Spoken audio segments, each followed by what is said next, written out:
Yes, guys, how are we doing? So we're back in with the Do It Rate podcast, and we've actually got a Yorkshireman in today, so you'll actually know what Do It Rate actually fucking means, which is a great starting point. So we've got Lewis Potts, who basically owns the Adherence Amplifier, and the reason that I want to get Lewis on board is, one, because I see a lot of similarities in himself and myself, but also one thing that I love is the concept of his company. And you know what I'm like, guys, I fucking love anything to do with like a strap line, what means something. So Lewis has obviously got Make Coaching great again. And I just think that's fucking, one, I think it's great because it's like a spin-off of Donald Trump's, but it also kind of stands for a lot of stuff that I really do appreciate and really do value. So obviously before I did all the business malarkey, our coaching, personal training obsessed for 6-7 years, and I still value that despite the fact that in mentoring sector it's all about leads, sales and socials. In reality, the quality of products is going to give you conviction to that. But another thing that I want to get Lewis on board is because it was I can't remember, it was the other day, I think I might have watched one of your old reels, or it might have been a scrolling post about your story about like your fucking heart and all that shit, and I was like, fucking Jesus Christ, I didn't know any of that. And I'm a proper sucker for a story. So do you wanna introduce yourself, bro?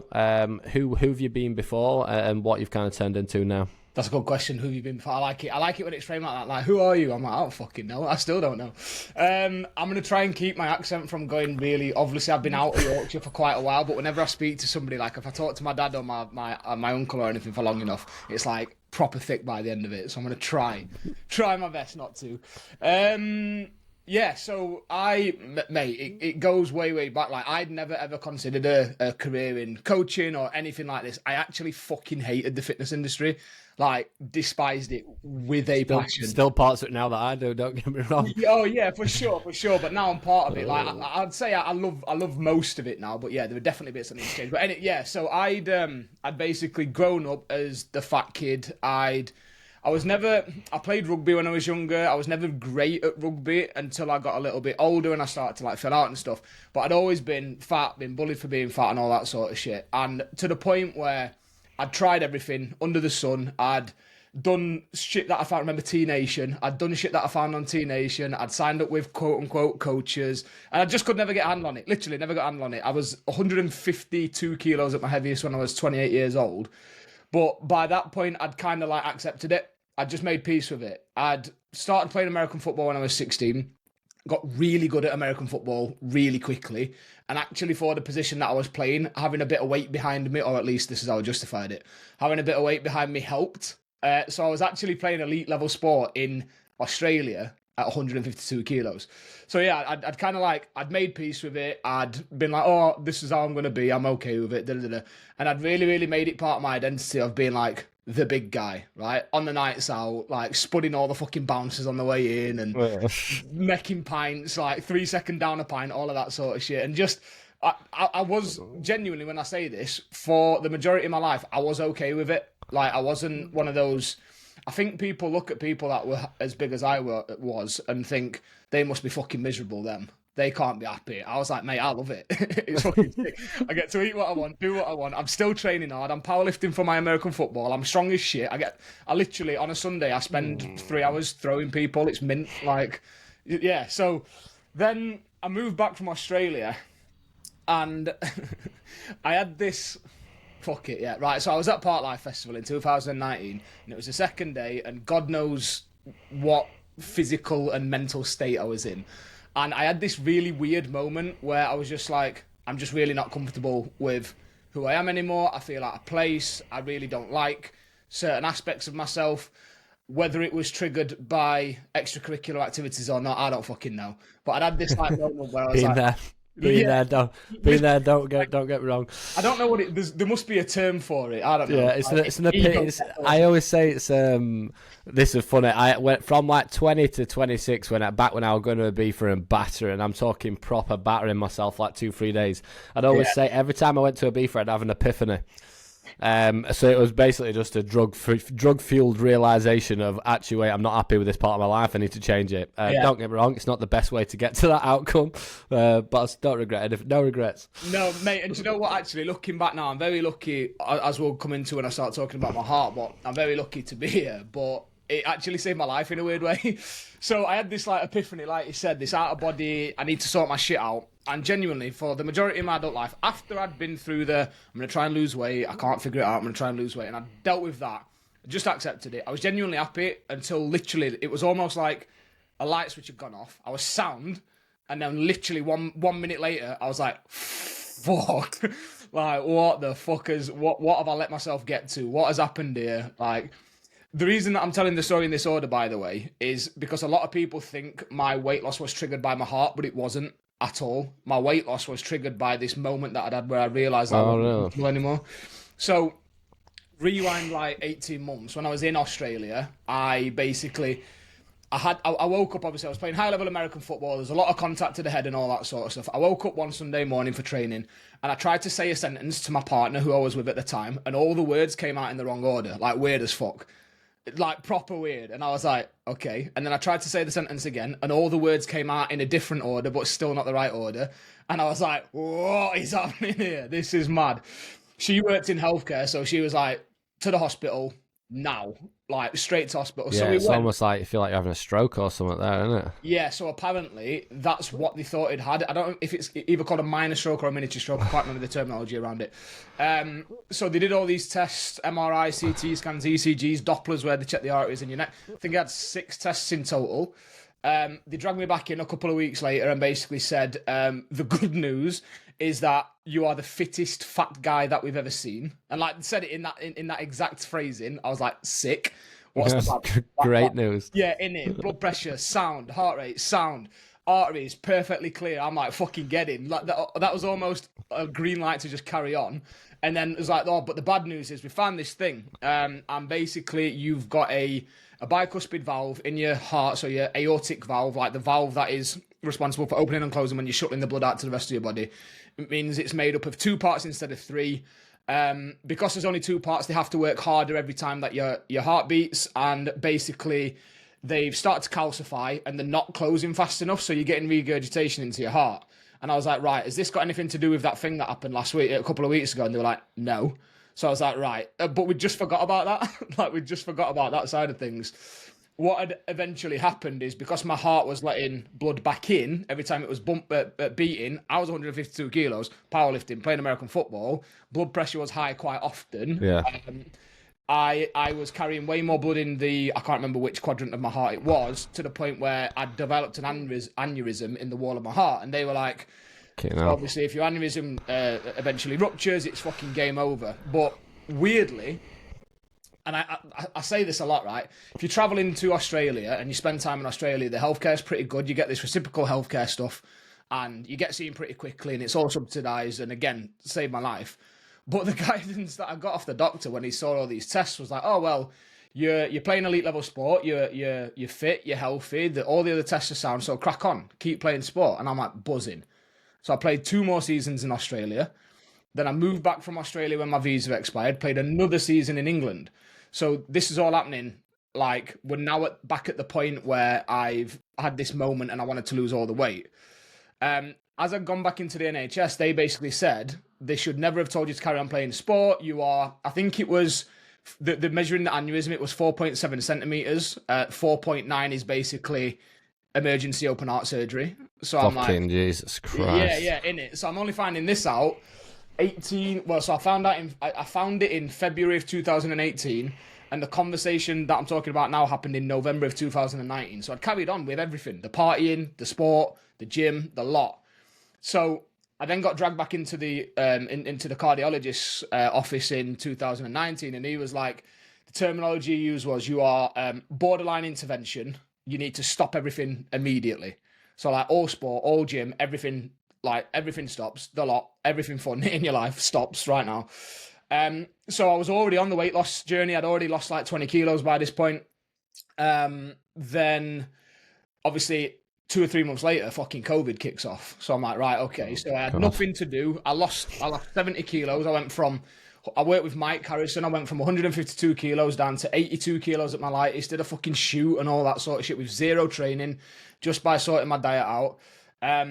They were monitoring my heart during this time, and basically because I'd lost all the weight and I took a load of stress off my heart, what had happened is my blood pressure had actually dropped low, so I'd now got low blood pressure.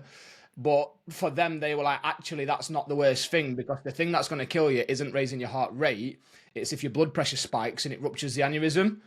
But because you've lost all of this weight, you're now actually, again, term that they use, stable, meaning that you could live the rest of your life like this and never have to do anything about your heart.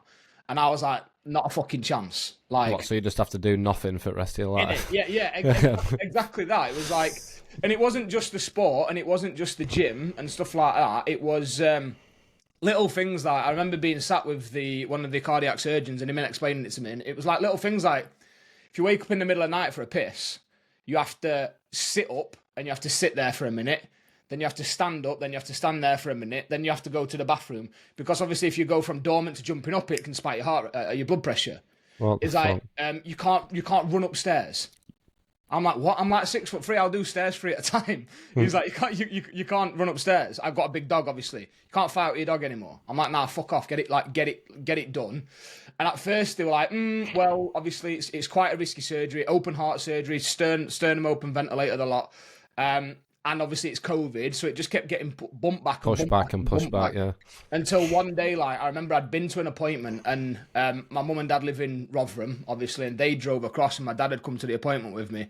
I'd gone into the appointment, and we'd had a conversation. Then I was in the car on the way back to the house with my dad, and I just fucking broke down, like, and I didn't realise it was bothering me, and I broke down. One of the only times that I can remember crying in front of my dad, and like, I had a proper like, nah, I need to get this done, and he was like, right, book another appointment now.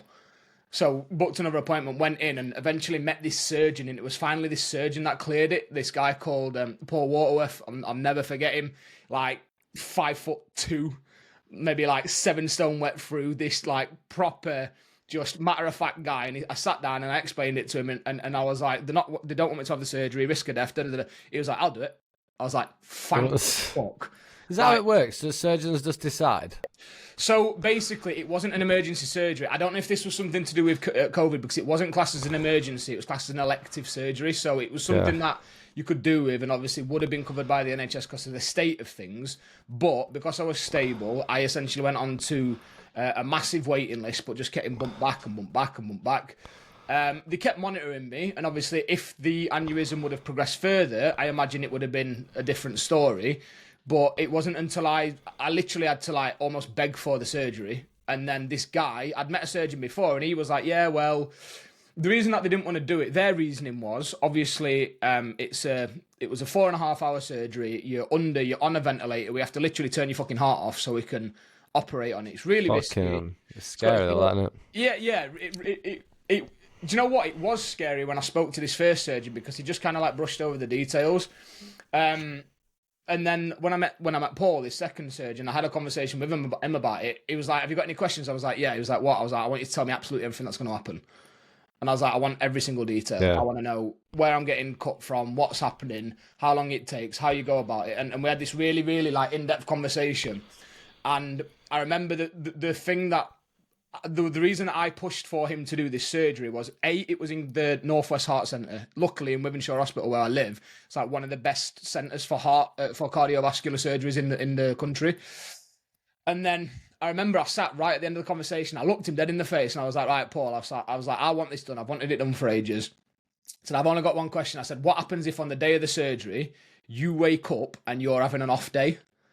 And he like looked me dead in the face. Yeah. Mate, he looked me dead in the face and he went, that never happens. And I was like, right, okay. And it was like, but if it does, we'll let you know, and we'll just push the surgery back by a few days and all that sort of stuff. I was like, right, sound. So time goes on. Literally, that conversation happened early 2020. The surgery happened in December 2021. So that's how long this has been going on for. Like, a long ass fucking time. Throughout that whole time, you were basically not allowed to do anything. You were no sport, no gym, no nothing. Yeah, they advised me. So I bought an exercise bike, 20 minutes of really low intensity cardio, 3 times a week, just to basically keep things moving. And obviously it was COVID anyway. Like, people were in and out of the gyms and all that sort of shit. I tried a few bodyweight exercises just to keep myself sane, and then that made me hate it even more. So yeah, but like I said, I'd gone through all this weight loss thing, so I was the leanest and unhealthiest that I'd ever been. And again, during this time, so what year were we in? 2019.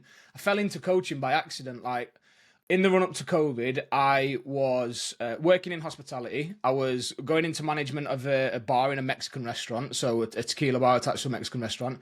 I was DJing 3 nights a week. So like, again, all of the lifestyle choices that you could have been making that weren't conducive to having a healthy heart. That is tough. So obviously, what music were you DJing?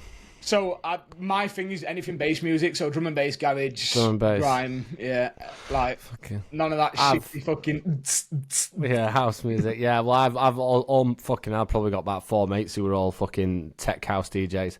Yeah, but yeah, when you're around that stuff, it makes it very, very difficult. I used to work in a restaurant called Cabana Bar, which was exactly the same as that Mexican and tequila, and fucking hell, it gets wild in there. Yeah. Yeah, you're in 2 environments there. What's fucking difficult to stay in control. But it was mad. Like obviously we were sober on shift, but it was like an open bar, open kitchen. So you literally stood next to the chefs while they're cooking, and they're like, "Oh, do me a beer," and I'm like, "Yeah, sound." Do me a burrito, and they're like, "Yeah, sound." So it's just just not a great situation. But basically, a mate of mine at the time had launched his online coaching. He'd had a really successful first month to the point where he was like, "Fuck, like I don't know what I'm going to do here. I've got more work than I can handle." So I initially fell into it by him saying, "Mate, I'll give you 500 quid a month cash just to sit next to me and do my admin and keep me alive," basically. And I was like, "Yeah, sick, let's do that." And then I'd sat next to him for a few months in so early 2020. Obviously everything started to kick off with lockdown, and I basically said to him, 0 qualifications to my name at this point, nothing like that, always trained, knew my way around the gym. I'd obviously started to get a real handle on my own nutrition and stuff like that. And I just said to him, "I'll tell you what, you launch a group program, I'll run it. You fill it, you said," again, not posting a single bit of fitness content, anything like that. "You launch it, I'll do it." Sick. So he did that and got some unreal results, considering it was an 8-week group program. And that's where I really got the bug for it, like early 2020. So and then that was basically the start. So what did you do from that point then?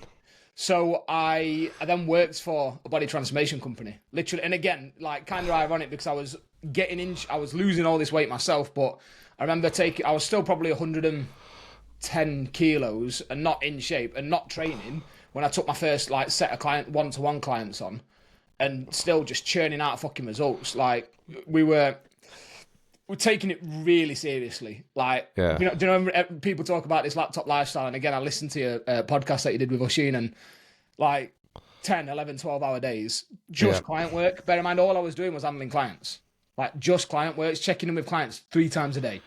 Like, so I really got the bug for the service delivery side of it.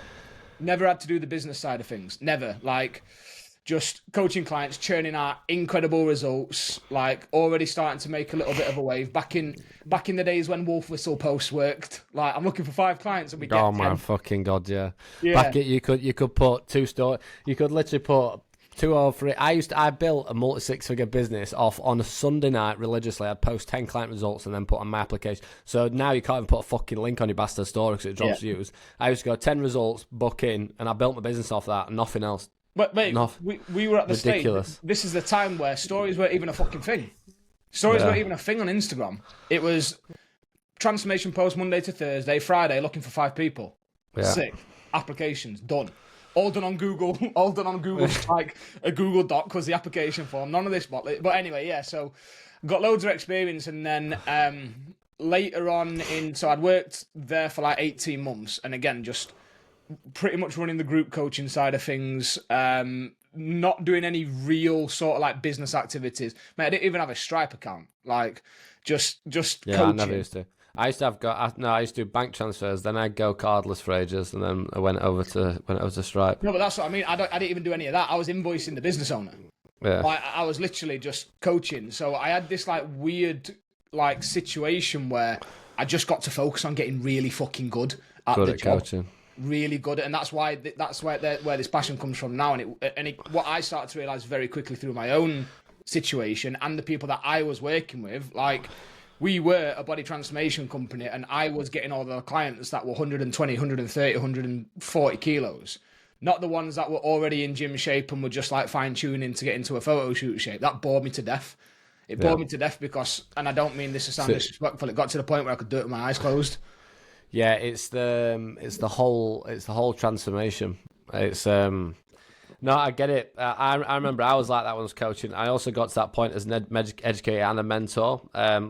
It's like I've got 3 clients now who've invested like 300 grand in their own app, and it's like when I look back at all the people I've ever worked with, I'm like, that's like, and it's because people are like, why would you be happy about that? I said, because that means that like that's top level fucking investment shit. Like that's what business is to me. But no, I get what you mean, because when I had like CP education and my level 2 and level 3, I almost got to a point where I was like, this just isn't stimulating me enough, just getting someone qualified. And a lot of the time when it comes to coaching, like, it is a very, very, very repetitive process. And and that's where I see a lot of people, obviously we'll come to your business in a minute, which is what I fucking wanted your podcast for. But that's where I see a lot of people going wrong, is they've actually just got no passion for the people that they're actually fucking wanting to work with. Like, and in my opinion, when you get to that point, you need to stop. That's what happened when I was an online coach. I was like, I'm not passionate about this anymore, so I'm not going to be fucking paying someone when I'm not passionate. Same as an educator.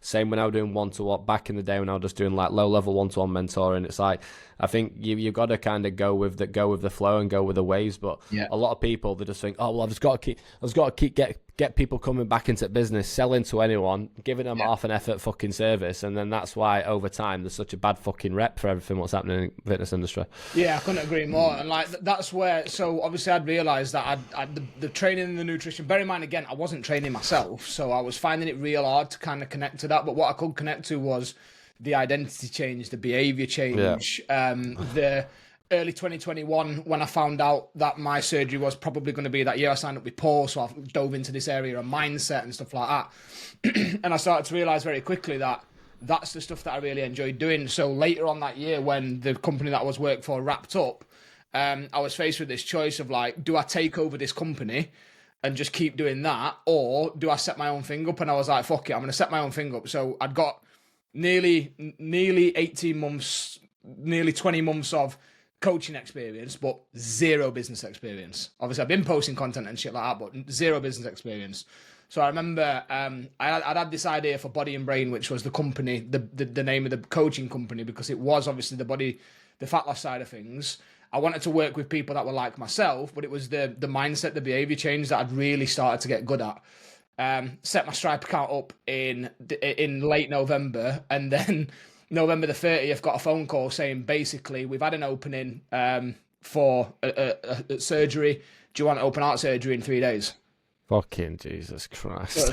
So it was like, well, fucking... what? Mate, mad. That is the weirdest phone call that I've ever had. And I rang 3 people, crying my eyes out. I think I was looking for an excuse not to do it. Bear in mind, I'd spent 2 years kicking the doors down, being like, give me the fucking surgery. They've gone, do you want the surgery? Now I've gone, shit. Like, shit. When it comes round, you're like, fuck, what do I actually do from this point? Yeah, innit? But the thing, everything had been prepared. I'd got people ready to step in and handle my clients. I'd got people to step in and, like, I was already in the right position to do it. It was just the first time in the entire process that I'd actually been scared. And then it was a fleeting thing. It was like, I had an hour. I remember I laid on the living room floor and cried.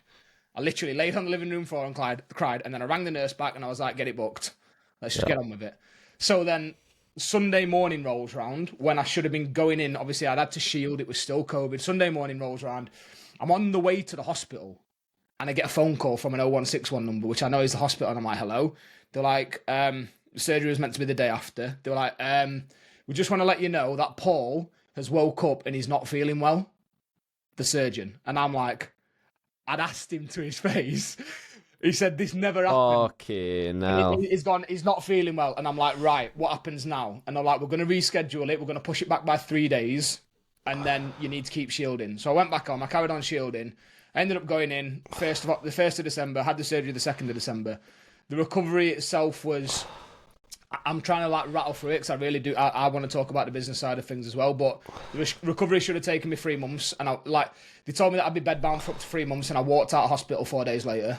Fucking hell. Again, there's so much research that links like positive mindset and like identity to not just psychological things, but physiological things like ability to bounce back from recovery, from surgery, and I agree. Production of different hormones in your body and stuff like that. And I went in feeling bulletproof, and like I said, I walked out 4 days later, and another 5 months after that, I did the fucking fan dance. So, like, no, the thing is, like, I know you said you want to talk about business, but I always, one of my biggest beliefs is that it's people's stories what build their businesses. So, like, for us to talk about what you do now, it would have never been possible without all of that shit. Like, we're an accumulation of every experience that we've had, whether it's fucking absolute shit like that one, or things. But the positives of it creates what you've got now. Yeah. So how long were you out? So you had surgery. You're out 4 days later. You've also done fan dance. Like, how long were it until you were back in action, actually training, exercising, and doing all shit that you've not been able to do for the last fucking few years? So it was 6-ish months, a little bit longer than 6 months until I'd been given the all clear to start doing any sort of resistance training, and then another 6-ish months of like fucking bands, like resistance bands. So about a year. It was about a year after. So I'd had, from finding out to, it was November 2019 when I basically had everything pulled on me, and it was November 2022 when I was finally like, all right, okay, I can start to train again now. So it was like a big 3-year window where I'd not done anything. But again, I'd gone from being in the gym 4 times a week from 18 years old, found out at 29 years old. So I'd had 11 years of training under me. Obviously, gained a fair amount of muscle mass, but also a fair amount of fucking fat. Yeah. And then gone back to square one. So it was like, yeah, mad. Right. It was. So from that point, how long did you? So you were at mind and body? Did you say Body and brain? Body and brain. How long were that running for? So 2020. So I launched that. I officially did the doors are open 11 days after my open heart surgery. Sat from my mum and dad's. I had to move back to my mum and dad. Obviously, I got an XL bully, right? So they'd sawn the sternum open, and basically I had to be really protective of the wound until then, while the sternum knits back together. So I'd had to move back to my mum and dad's for, again, they thought up to 3 months, and 6 weeks later I was out there as well. So just because I was getting monitored, and they were like, things are progressing really well. You can start to drive again. You'll be all good. But then it was the cardiac rehab. So I launched that in 2021, December 2021, and 2022. Bear in mind, I set up my Stripe account on December the 13th. I'll never forget the date. 2021, 11 days after open heart surgery, and did 98 grand in my first year of business with no real business knowledge. No real sales knowledge, no real DM knowledge, literally based on, and this is one of the reasons that I do now, retention, referrals, and actually being a good fucking coach.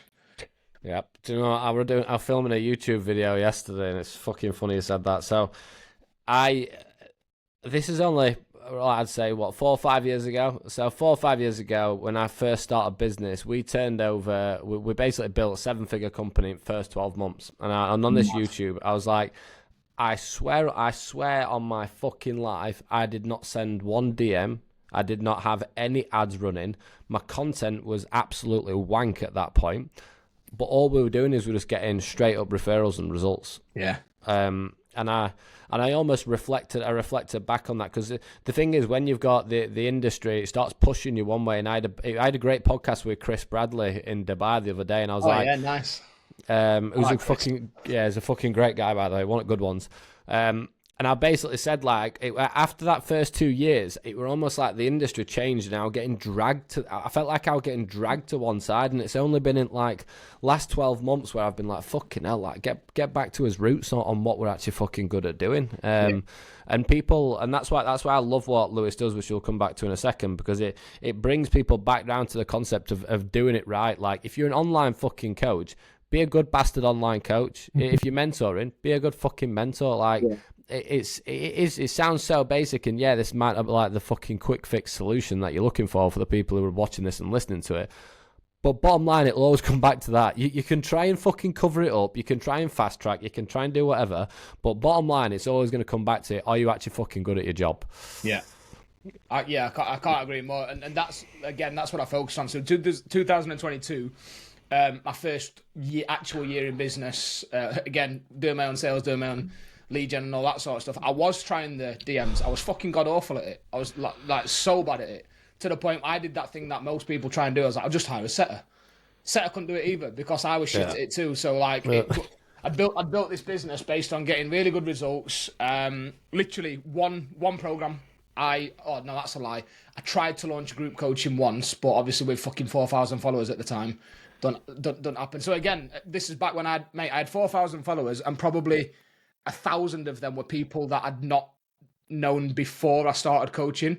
Yeah. So like I'd had my Instagram for while I was traveling, and for while I was DJing, and for while I was doing all that sort of shit. So I'd got probably, let's say, 1,500 followers, and still managed to do 98. It was like 98,600 quid or something like that. And I remember being fuming about it. And somebody that I know that was attached to another mentorship genuinely said, "Why don't you just pay yourself the extra 1,400 quid so you can say you've done 100 grand?" I'm like, "You fucking what?" This is the sort of shit we're dealing with. Do you know what I mean? This is the sort of world we're living in. Why don't you pay yourself the 1,400 quid so you can say you've had a 6-figure year in your first year? I'm like, grow Yeah, but up. why would you need to show that anyway? Why would you? Why would you? I swear on my fucking life, like I was chatting to someone. I had a few meetings in Dubai. I put up a post and I said, oh, if you want any meetings, like I'm going to be open. I thought I might get a few. I ended up having 18 people book in a week. I was like, fucking hell, these days are going to be long. And do you know what I said? I said to 3 of them, I said, do you know what the fucking problem is right now? I know how much you fucking earn, mate. What do you mean? Because everyone fucking posts the fucking Stripe figures and how much they're in. Like, fucking, I can't remember who I was speaking to. I did another podcast, but I was like, do you know when I was a kid, I'd have never ever dreamt of asking my mum or dad how much they earn. Yeah, same. It's like, do you think that's where we're from, though? I've been having this conversation recently. Do you is think it? that's where we're from? I don't know, but I'd never dare, because that there is a private fucking matter. And I remember it was like when you're talking in like 80s and early 90s and the early 2000s, it's like what you earned were a private thing. Yeah. And that's almost what I find. I find it a little bit uncomfortable, because I'm like, why the fuck are people post like literally? It's not just like, 6-figure coach, 7-figure company. So it's when people are directly fucking highlighting on fucking graphics, like you're earning fucking 20 grand. I'm like, fuck that. Like, it is a weird flex, like especially in the mentorship space. And to be fair, the only reason, ever since, I don't share how much I've earned since. The reason that I share that number and I remember that number is because, like I said, I was fucking shit at sales, mate. I was so bad at it. Yeah, but the thing is, that backs up your methodology, bro. So, well, yeah, in it. So I built this business, and there was I sat and figured it out the other day and put this like almost like this fucking family tree together. I figured out that there was one point where I had 36 clients in my business that all had come from somebody else inside the business. I was coaching married couples. I was coaching people that were dating. I had one American football guy that brought 6 more to me. And again, this idea of a niche, I was like, are you fat? Do you want to, that sounds really harsh. Are you fat? You got a poor relationship with food, and do you want to get a handle on your mindset? Shit, let's go. That was it. No male or female. No fucking 25 to 27-year-old that works at Domino's. None of this like specific fucking bollocks. It was like, I'm a really good coach. Here's my evidence. Let's go. And it worked. So yeah, referral and retention, and then I'd done more and more work on my mindset. And this is something that I really gets. This is. Have you seen did you watch Family Guy, or did you used to watch Family Guy? I used to watch Family Guy.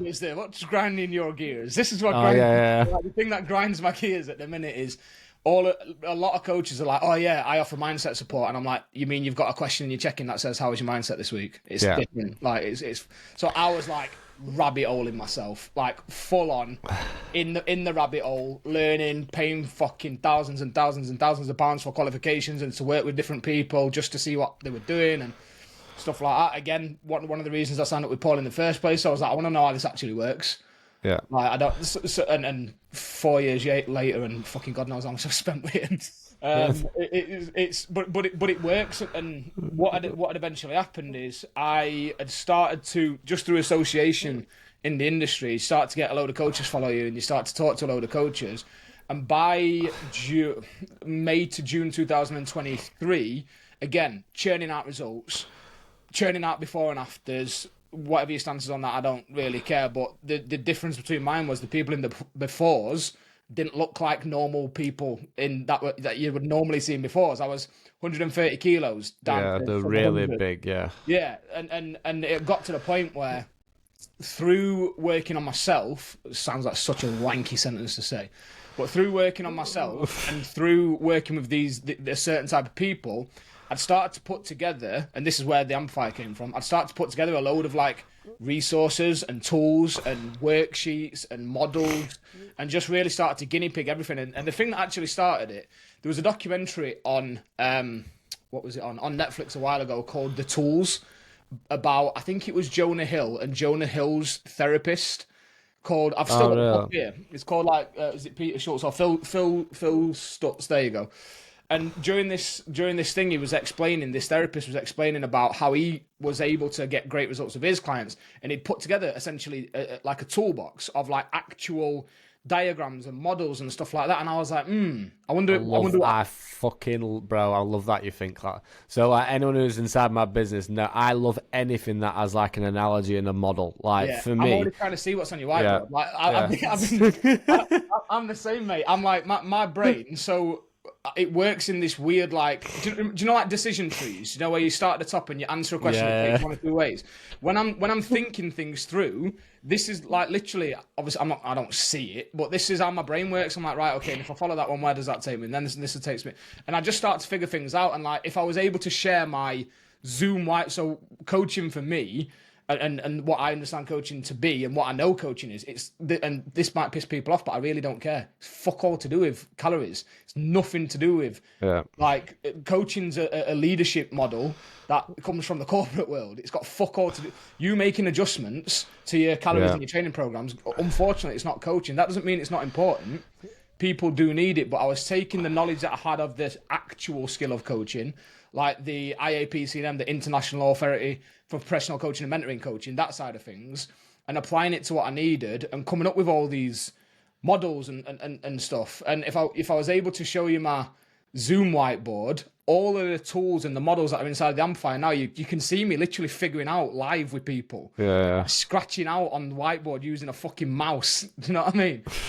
So it got to the point where I'd got a load of, and I know a lot of mentors say this, I genuinely got coaches being like, what are you doing? Like, what's the trick? Like, you're talking about. And this is when you're still coaching people for like fatless results and stuff. Yeah. Yeah, and again, I'd got an absolutely booming business. I'd got a, whatever you want to call it, a success coach working for me. Who was one of my best mates. I let him pick his job title. He called himself the accountability gangster. So I had an accountability gangster working in my business. I had a setter at that time actually working, and again we were booming, and I was like, right, I'm things feel good. And then I'd started to get all these questions from people, and because I'd kind of got a handle on my own weight and stuff like that, I just lost the love for talking about calories. I was like, I just don't care anymore. And I know that's a large pillar of what was helping people inside my business, but I'm like, I'm just done with it. I'm like, I want to talk about fucking identity change, and I want to talk about like all of the stuff that I was diving into. So I had enough coaches asking me that. I was like, fuck it, I'm just going to do this one-off 6-week thing, and I'm going to separate into six modules, and I'm going to launch it, and we'll see what happens with it. And I remember being like, nobody will want to do this. So I was like, I'll do 20 people, I'll do 500 quid a month. If it gets me an extra 10 grand, I'll go and buy a watch. Genuinely, that's what was the. Is this the start of the Amplifier, or it's called something else? Yeah. So I was like, fuck it. I was already doing, again, just for the number's sake, it is important with the point I'm about to make. I was doing nearly 8 grand recurring in my coaching business. I was like, I just do this one thing. I was like, I've got all the tools. Yeah. I'll just fucking. So I remember launching it. I knew a little bit more about marketing and stuff at this point. Launched it. 20 spaces gone in 2 days. I'm like, fuck, right, okay. Now I've got to create it. Like, I've promised people that this starts in 3 weeks. I've got no slides. I've got no, like, I know the theory. I've got a lot of the research because of my own passion for it, but I got nothing. So I was like, fuck it. I created the first module, which was the goal setting module. I delivered that on the Monday. On the Tuesday, I'd create next week's module. And I literally just winged my way through it. And I love, so it's fun. I'm delivering a fucking presentation at 1:00 today, which is about overcoming paralysis by analysis. And basically the biggest element of that is, I was like, what you've got to understand, guys, is you basically, you are in essence falling forwards and tripping into success. Yeah. And you'd love how I do my shit, because exactly, however your brain works is the same as mine. And I basically said, like, the best thing that you can do is just fucking stick your head straight into it, make mistakes, fail, and get it done. Whereas, like, if you look at Lewis there, for example, he could have fucking delayed that by 6 months to come back by having the most perfect thing.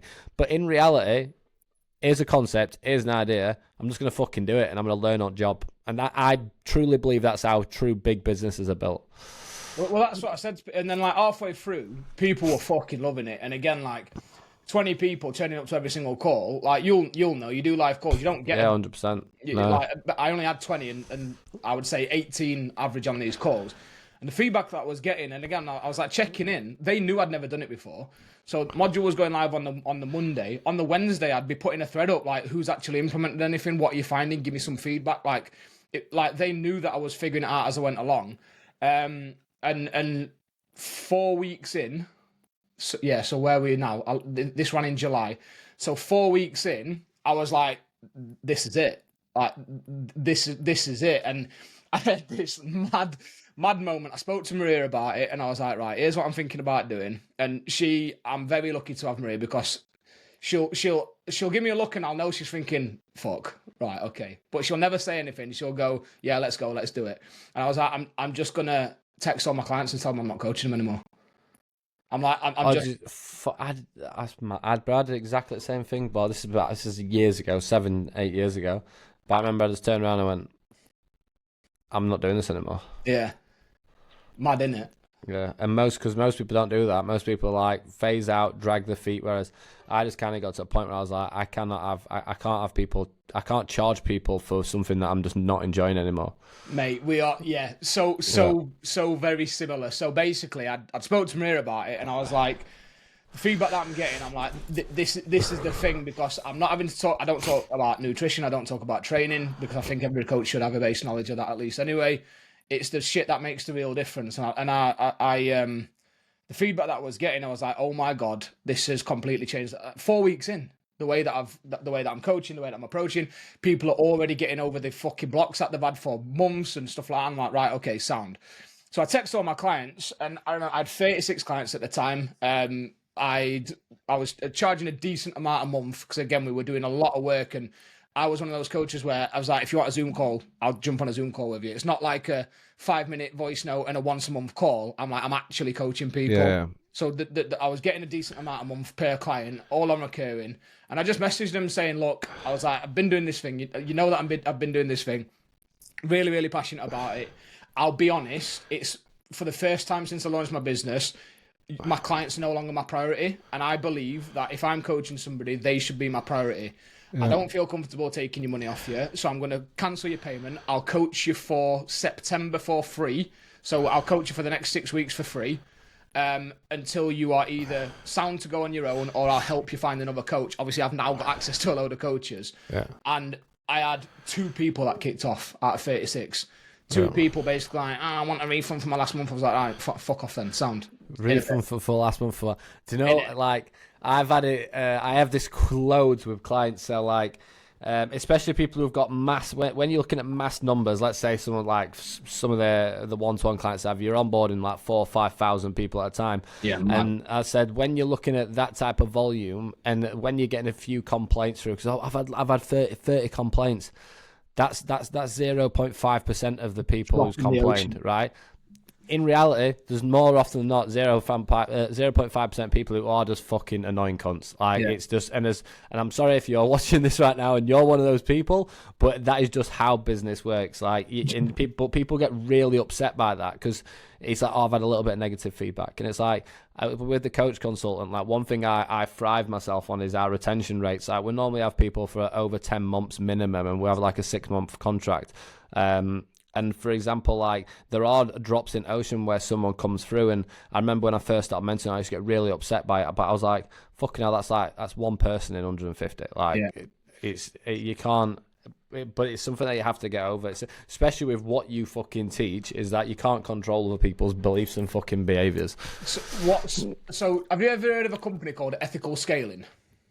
No, but I have done a lot of stuff to do with ethical scaling. Yeah, so there's a company out there called Ethical Scaling. They're an American-based company, and they're fucking ghosts. Like, you find them on Instagram. They've got very few followers. They've got a book called The Customer Success Manifesto. I was fortunate enough to work with them on a lot of things like customer journey and biopsychology, and it's about scaling your business on the back end through retention, through creating community, through through that side of things. No, so nothing to do with sales really. Yes, the customer journey.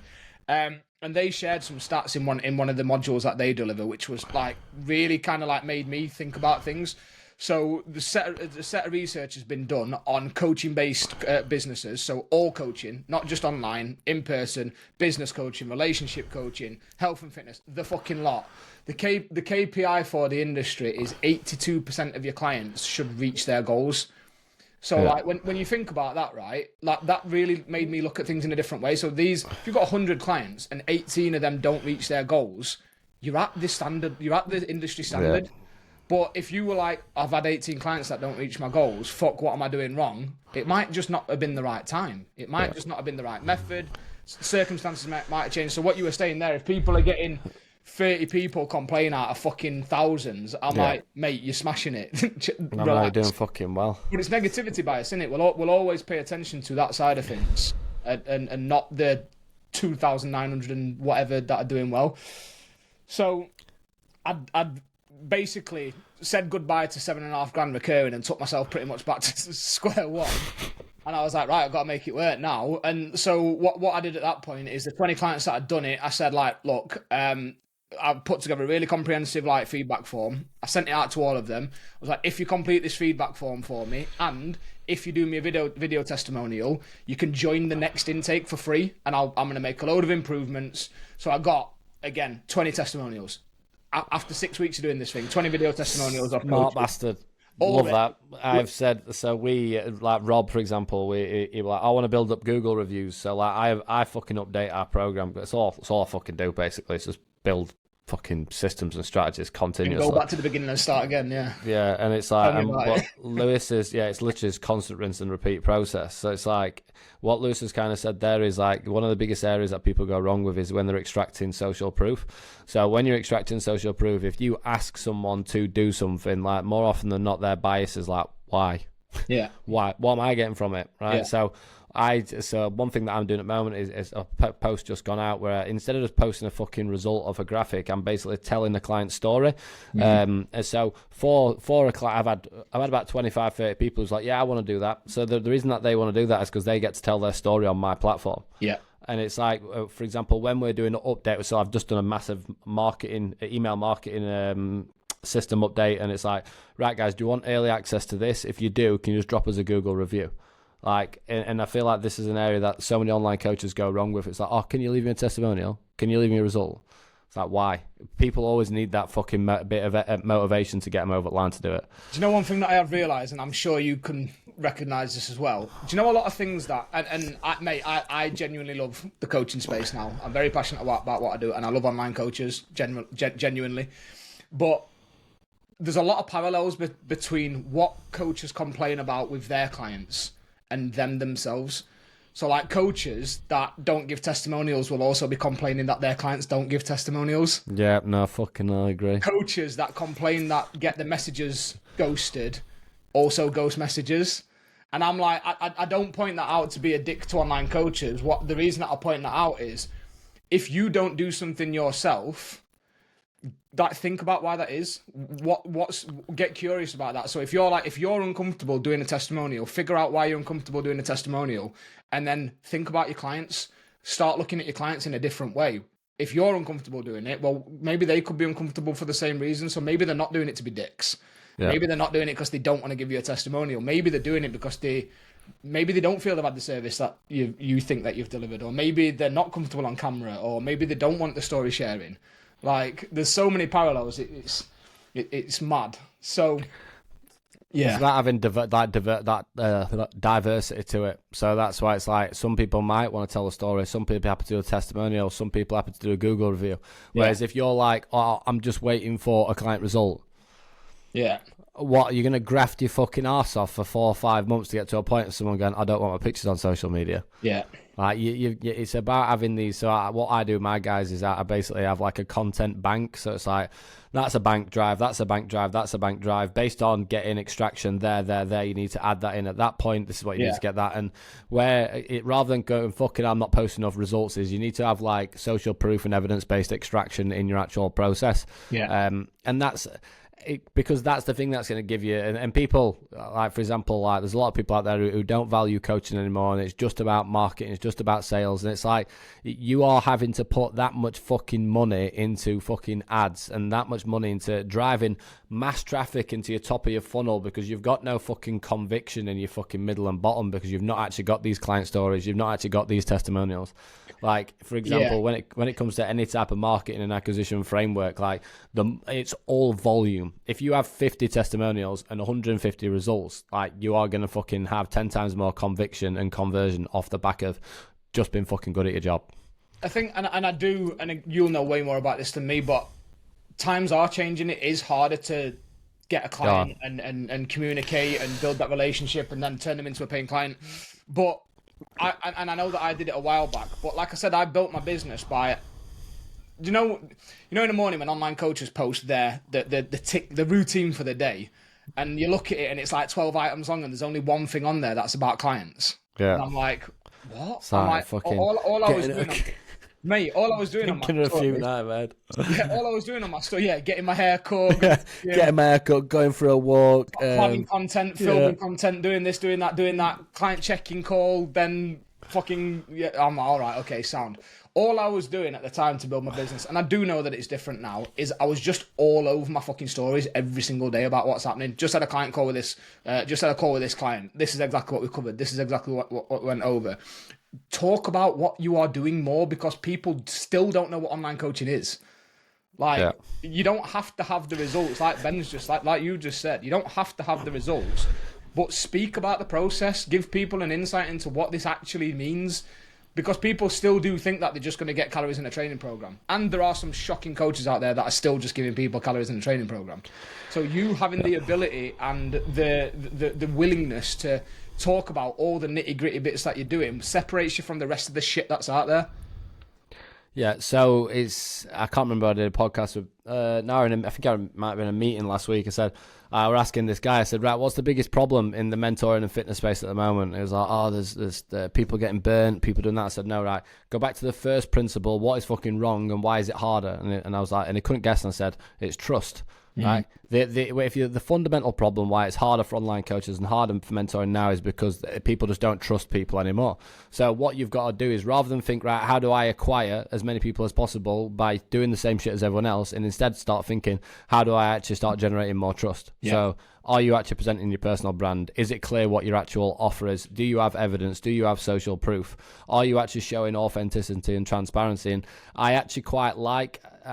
So if I went back 18 months ago to 24 months ago, I seriously fucking fell out with this industry. Like, I lost my head with it because I just hated the direction that content were going in. I hated the direction the mentoring sector were going and the opinions that people had on it.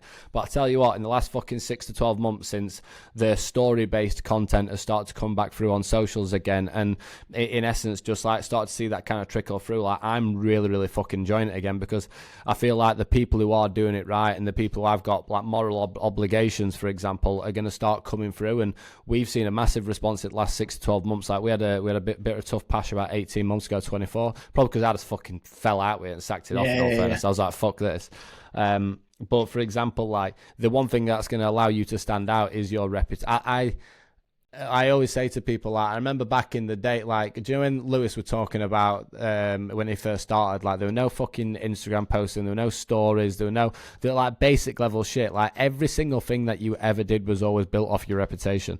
Yeah. So, and what you've got to take into account now, guys, is back then it was harder to have your reputation tarnished. Now it takes one fucking post, one story, one message, and that can get inflamed on another level.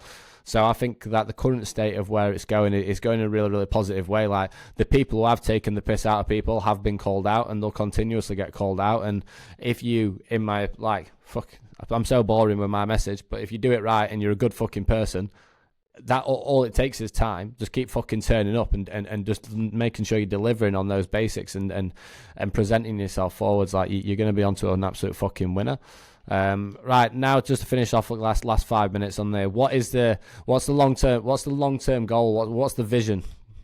So I've been toying about with this at the minute, and I've built it in a way now. So I ran it like 4-5 times really, really well, and it was all done on intake model. So big build up, intake, and it was just dictating my life. And I'm like, this is Very not hard. what I want. Lulls and launches, I call it. Yeah, really wasn't enjoying it, and to the point where me and Maria got married in November, and if we'd have continued, we're doing it in October anyway, but if we'd have continued in this way, the first opportunity we would have had to have a honeymoon would have been this coming October, 11 months later, and I'm like, hold on, why the fuck am I doing this? Like, why am I building this business? Am I building this business to spend time doing this and not be able to, like, no? And you spoke about it with Machine and like, oh mate, to be fair, yeah, perfect example on that podcast. I said, and because I told him, I said, you're gonna burn out, bro. Yeah. So in June of this year, bear in mind it had only been running for a year, I just took it off sale. I was like, I'm not doing it anymore. Completely back to the drawing board, kind of like you've just. I saw that. I remember, to be fair, I remember saw that, and I was thinking, where's this cunt going with this now? What's going on? Yeah. I love stuff like that because I was like, he's fucking some deep thinking him at the moment. Mate, I'd got to this point financially, fortunately, where I was like, if I don't take another new client on, I'll be sound until January, which gives me 6 months to just figure things out. So within a month, I'd got it, and I was like, right, okay. So now it's people can join at any point now. And it's basically a course that's not delivered live anymore, but it's drip fed a module at a week. The real push now is on the community aspect of it, of building up that side of things. So we do so many events. There's 2 live calls every single week, that sort of thing.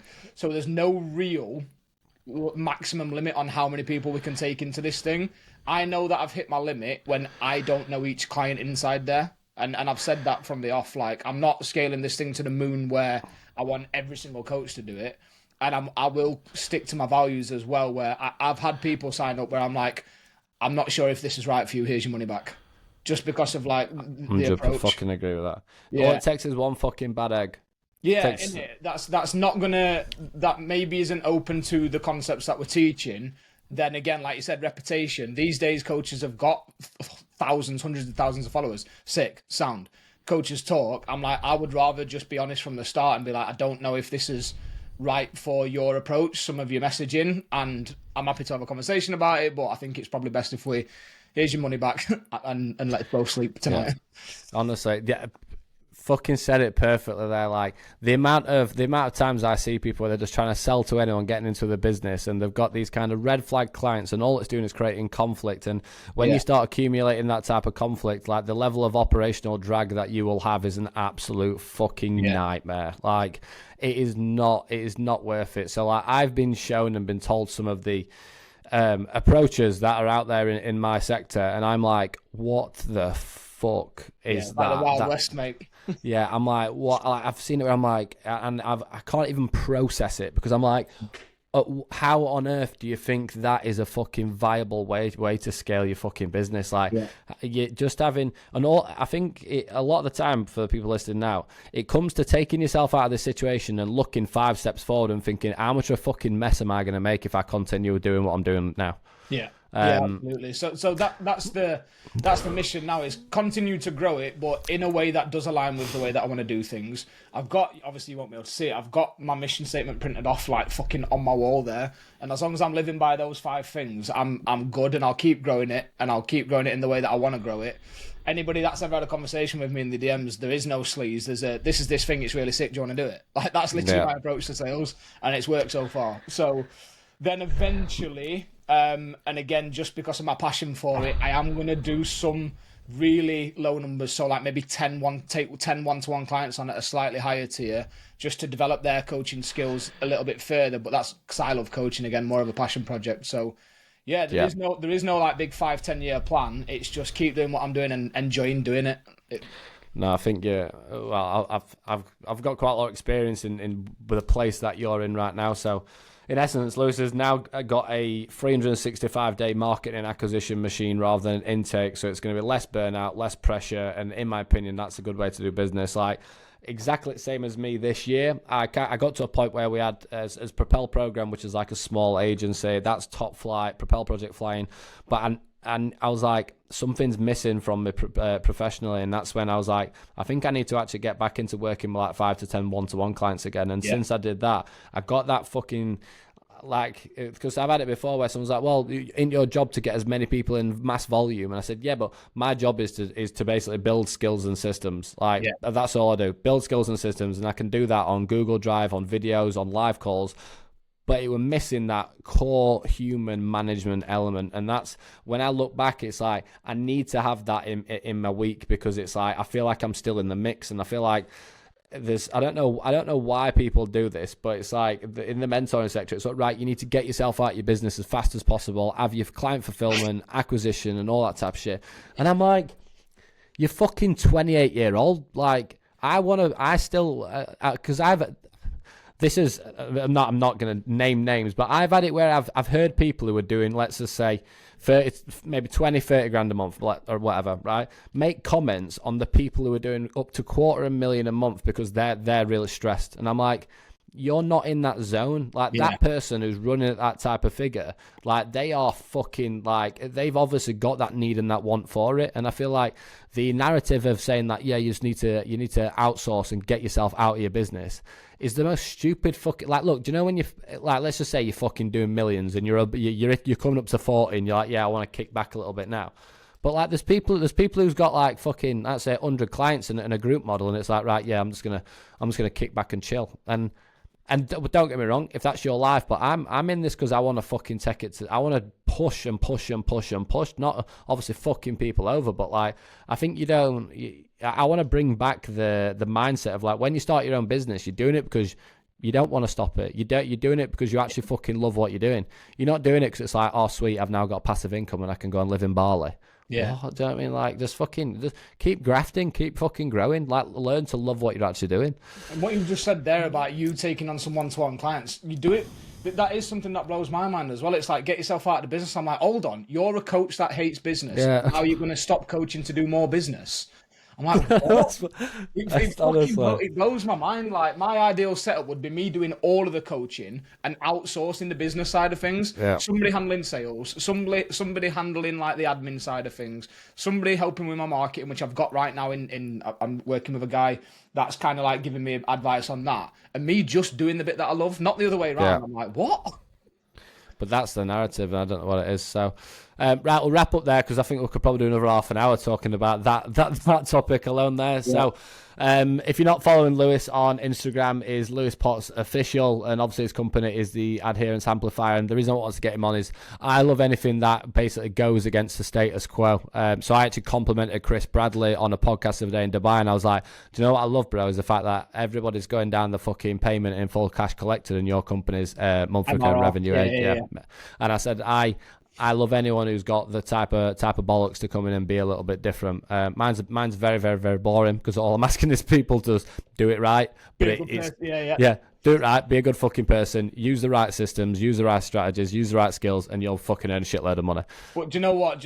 Obviously, being in the situation that I am, I work with a lot of clients. I've got people inside 11 different mentorships currently, including yours, and you're one of the 2 people that I've never heard a bad word spoke about.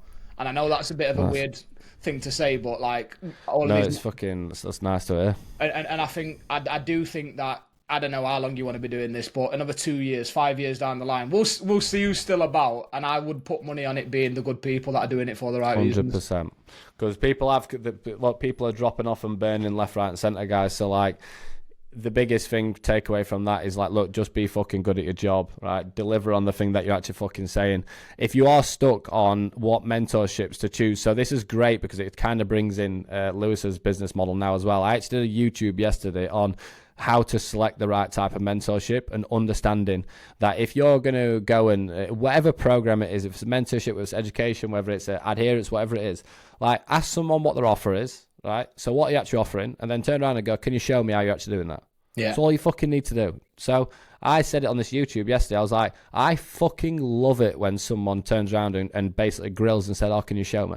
Because as soon as they look inside, they're like, fuck.